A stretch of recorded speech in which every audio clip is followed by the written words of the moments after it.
Olá, gente, tudo bom com vocês? Espero que todos estejam bem no dia de hoje. Assim intenciono, assim desejo. Venho com mais um capítulo desse livro aqui. Eu já iniciei com um prefácio e hoje eu venho com um capítulo 1, primeiro capítulo, né, desse livro da Clarissa Pinkola Estés, Mulheres que Correm com os Lobos, Mitos e Histórias do Arquétipo da Mulher Selvagem. Eu já iniciei, como eu falei, um prefácio. Hoje eu venho com o primeiro capítulo, cujo título é O Uivo, a ressurreição da mulher selvagem. La Loba, a mulher lobo. Só dando alguns recados antes de iniciar essa resenha desse livro. Esse é um canal de tarô, né, que eu venho trazendo, só que para enriquecer meu canal, eu trago também outros assuntos, né? Espero que gostem, né? Aqueles que estão inscritos por causa do tarô e tem aqueles que são inscritos pelos outros temas que eu venho trazendo, né? Sejam bem-vindos. Quem assim, não quiser ter um spoiler, né? Não quiser saber da história antes de ler o livro, então não assista essas exposições, né? Porque eu já estarei falando dos capítulos do livro antes da leitura, né? Então essa minha exposição é para aquelas pessoas ou que já leram o livro e gostaria de relembrar algumas outras questões, é um estudo sobre o livro e porque eu considero importante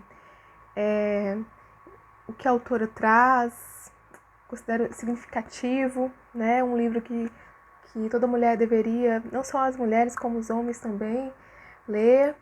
Então por isso eu venho trazendo o que esse livro traz e para aquelas pessoas que leram, não entenderam, eu espero que eu trago alguma contribuição, então, né? Certo? Com essas minhas exposições. Mas vamos lá. A autora, ela começa o capítulo 1, né? O capítulo que ela dá uma espécie de introdução ao livro. Ela vai dizer que no rastro da mulher selvagem, ela passou por muitos lugares. Ela conheceu pessoas extraordinárias, ela conheceu histórias. E ela diz, né, que nesse processo dela, ela tentou se proteger, né, do seu próprio intelectualismo. Porque ela diz que o excesso de intelectualismo pode, assim, ocultar a natureza selvagem, a relação com a natureza selvagem. Então ela preferiu, né, não se deixar levar pelo intelectualismo. Mas quando ela ouvia as histórias nessa sua trajetória, né, no rastro da mulher selvagem, ela procurava não só compreender a história como algo alheio a ela, certo? Mas ela se sentia, né, dentro das histórias, né, como se as histórias fizessem parte dela, do processo dela, né? E ela disse que começou essa migração atrás da mulher selvagem nos Estados Unidos na década de 1960. Ela procurava um lugar para residir que fosse perto de árvores, de lobos, de raposas, de ursos, né? Perto da fauna e da flora. E no local onde ela se estabeleceu, ela percebeu que estava acontecendo um extermínio em massa, né, dos lobos. Né? Os lobos estavam sendo envenenados, estavam sendo perseguidos, tanto por armas, né, como por... Havia todo um arsenal para exterminar a população de lobos. E assim, ela foi no rastro dos lobos, certo? Ela foi migrando, ela foi viajando, né? E aí ela foi parar no grande deserto, né, que se espraia metade do México para metade dos Estados Unidos. E ela vai dizer que quanto mais ela viajava, mais ela encontrava histórias, né, sobre a mulher selvagem, os lobos. Ela ouvia histórias sobre lobos. Ela ouvia histórias sobre pessoas que se dedicavam aos ossos. E finalmente ela ouviu uma história sobre uma moça lobo, né? E depois ela chegou a conhecer a história da La Loba, né? A história da La Loba é uma delas, que é a história que ela vai tratar aqui nesse capítulo. Então, ela diz que nessa história, essa história é intitulada La Loba, né? A La Loba era uma velha que vivia num local oculto, onde todos sabiam, mas poucos tinham a visto, né? E ela ficava assim, meio que num deserto e longe do convívio das pessoas, a La Loba, né? E ficava ali à espera de passar alguém vagueando, sem rumo, ou à procura de algo. E ela era conhecida, né, como a mulher lobo. Ela tinha assim uma ocupação, um trabalho de recolher no deserto ossos de animais, né, de tudo que ela encontrava no deserto, ossos, ela levava para sua caverna, né, eram criaturas do deserto. Entretanto, ela tinha preferência por lobos, a La Loba. Ela costumava reunir os ossos dos lobos, e quando ela conseguia formar um esqueleto inteiro, ela sentava perto do fogo, né, conta a história, e aí ela começava a cantar. Ela cantava, ela reunia todos os pedaços, todos os esqueletos inteiros, e começava a cantar perto do fogo. E assim a criatura ganhava vida e saía correndo pelo desfiladeiro, se transformando numa mulher. E saía, né, na direção do horizonte, segundo conta, né, a história. E ela vai dizer que todos nós começamos, né, com ossos perdidos em algum lugar no deserto. E então entramos no processo de recuperação desses ossos, certo? Por que ossos? Por que essa questão dos ossos? Porque os ossos, a autora vai dizer que é uma força indestrutível. Né? Os ossos são indestrutíveis, a pele se acaba, mas os ossos permanecem. E quando cantamos uma canção e reunimos os ossos, certo? Podemos, assim, resgatar o espírito da mulher selvagem e trazê-lo de volta, né, à forma vital, à vida. Né? E cantar nessa história significa tocar a música da alma. É um trabalho solitário que é realizado no deserto. Né? Então a autora ela vê essa história aqui, né, da La Loba, e mostra como é esse processo de trazer de volta à vida a mulher selvagem. E a autora vai dizer, né, que esse símbolo da velha é um símbolo que está presente em mitos e arquétipos no mundo todo, certo? Ela vai dizer que La Loba é um dos personagens arquetípicos disseminados no mundo. E nos Estados Unidos, ela diz que existe uma velha que é reconhecida por La que sabe, aquela que sabe. Ela sabe tudo sobre as mulheres, porque ela criou as mulheres. E a La que sabe, nessa história, que ela conheceu nos Estados Unidos, a La que sabe criou as mulheres, ela sabe tudo sobre as mulheres porque ela criou as mulheres da ruga, da sola do seu pé, né, o seu pé divino.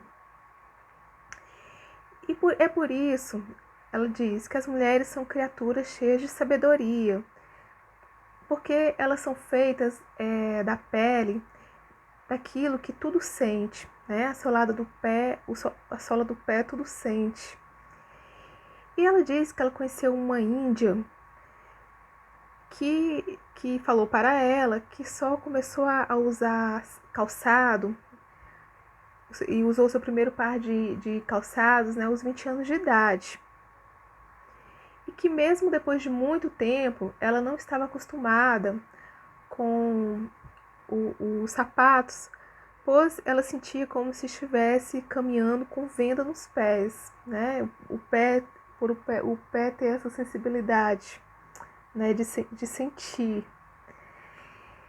E a autora vai dizer que a La Loba, a Laxabe, elas são personagens que estão dentro de nós, né? Principalmente nós, mulheres. É a nossa força vital, é a nossa curandeira, é a mulher selvagem. É o lugar onde reside o espírito de todas as mulheres, onde o espírito das mulheres e o espírito dos lobos se encontram. É onde a razão se mistura com os instintos. Ela vai dizer que a mulher selvagem, ela não é localizável, né? Ela é um arquétipo. É uma força inatingível e inimitável, né? Não é algo palpável, visto, é a luz do dia, certo? No entanto, está em todo lugar e tem um vasto repertório que falando dela nas culturas, né? Em várias formas ela se apresenta. Ela pode se ver no escuro, mas nunca é visível à luz do dia.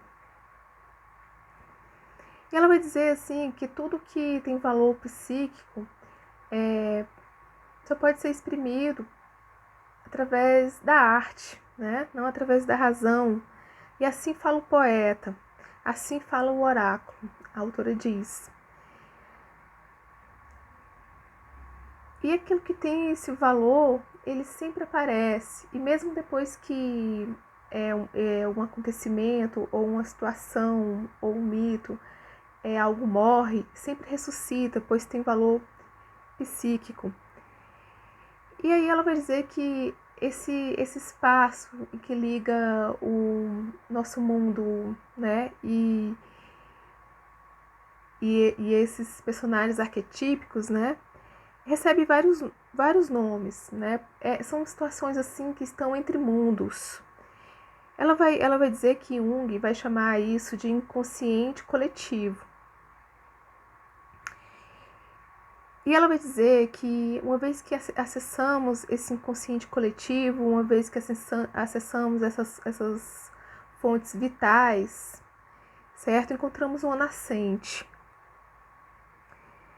que possui assim uma enorme riqueza, né? E não é qualquer pessoa que consegue entrar em contato com isso. Ela deve passar por uma preparação, certo? Ela vai dizer, são mitos, são imagens psíquicas, forças espirituais, é o local onde os seres da névoa são e ainda não são substâncias. É onde ainda não existe ainda a existência, não estão na existência, mas também não deixam de estar, certo? É um acesso, ela vai dizer, a esse inconsciente coletivo, é um acesso à fonte, é um acesso ao que é selvagem, é um acesso à potência. E para viver esse processo, a arte é essencial. Então a autora, ela trouxe um mito, né? Ela trouxe um mito, eu vou ler para vocês o mito que a autora traz. Eu vou ficar lendo as histórias que ela traz. E o mito é o dos 4 rabinos. Uma noite, 4 rabinos receberam a visita de um anjo que os acordou e os levou para a 7ª abóbada do 7º céu. Aí eles contemplaram a sagrada roda de Ezequiel. Em algum ponto da descida do Pardes, paraíso, para a terra, um rabino, depois de ver tanto esplendor, enlouqueceu e passou a perambular, esfumando de raiva até o final dos seus dias. O segundo rabino teve uma atitude extremamente cínica. Ah, eu só sonhei com a roda de Ezequiel, só isso. Nada aconteceu de verdade. O terceiro rabino falava incessantemente no que havia visto, demonstrando sua total obsessão. Ele pregava e não parava de falar no projeto da roda e no que tudo aquilo significava. E dessa forma ele se perdeu e traiu sua fé. O quarto rabino, que era poeta, pegou um papel e uma flauta, sentou-se junto à janela e começou a compor uma canção atrás da outra, elogiando a pomba do anoitecer, sua filha no berço e todas as estrelas do céu. E daí em diante ele passou a viver melhor. A autora vai dizer, que a história recomenda qual deveria ser a nossa melhor atitude ao entrar em conexão com o self, com esse inconsciente coletivo, como é que devemos encarar isso? Ela vai dizer que sim, que existe essa questão do fascínio, mas não devemos exagerar, como um dos rabinos fizeram. Ela vai dizer assim que existem situações que ocorrem, como um excesso de admiração, outras pessoas que entram em contato assumem uma postura cínica, negando. E ela diz que a melhor forma é encarar, assim, com coragem, mas com prudência, Pois, assim, o indivíduo que não está preparado para entrar nessa conexão tão poderosa pode sair ferido na experiência, e acabarem ou exagerando a situação, estetizando demais essa experiência com o divino, certo? Ou subestimando a experiência, certo?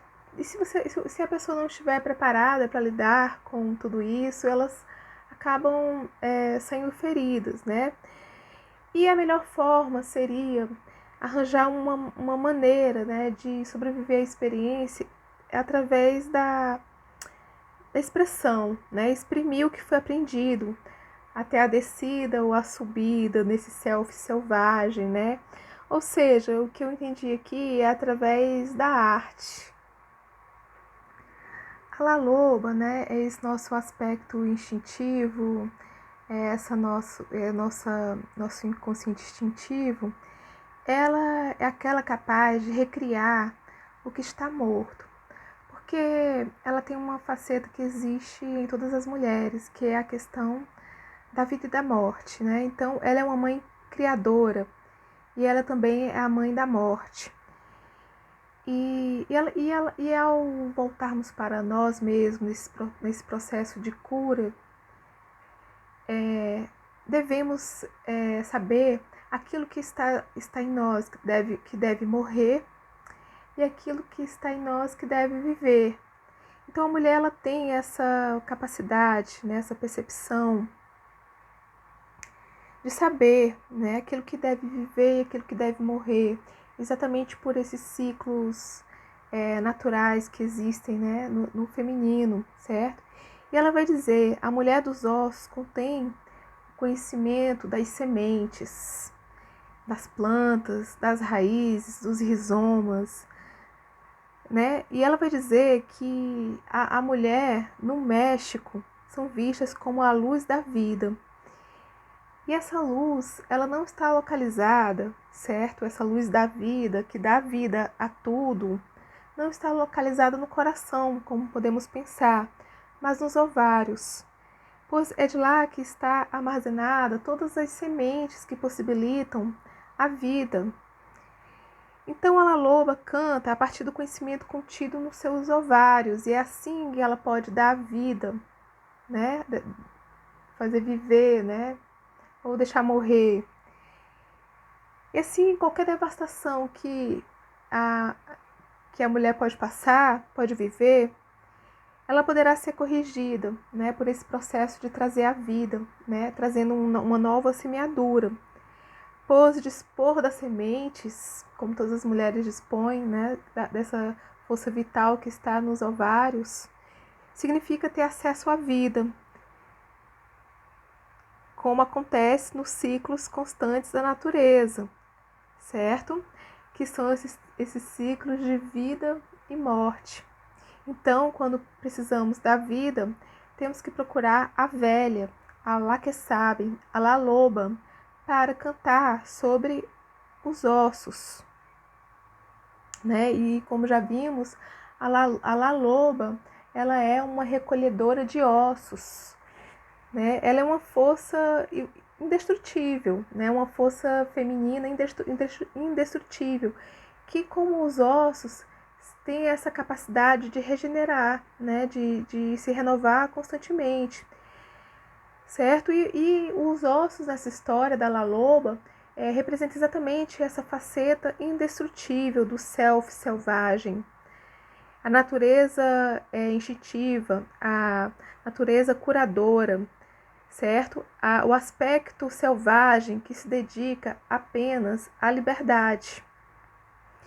E assim, sendo um ser selvagem dedicado à liberdade, não se deixará assim ser morta, né?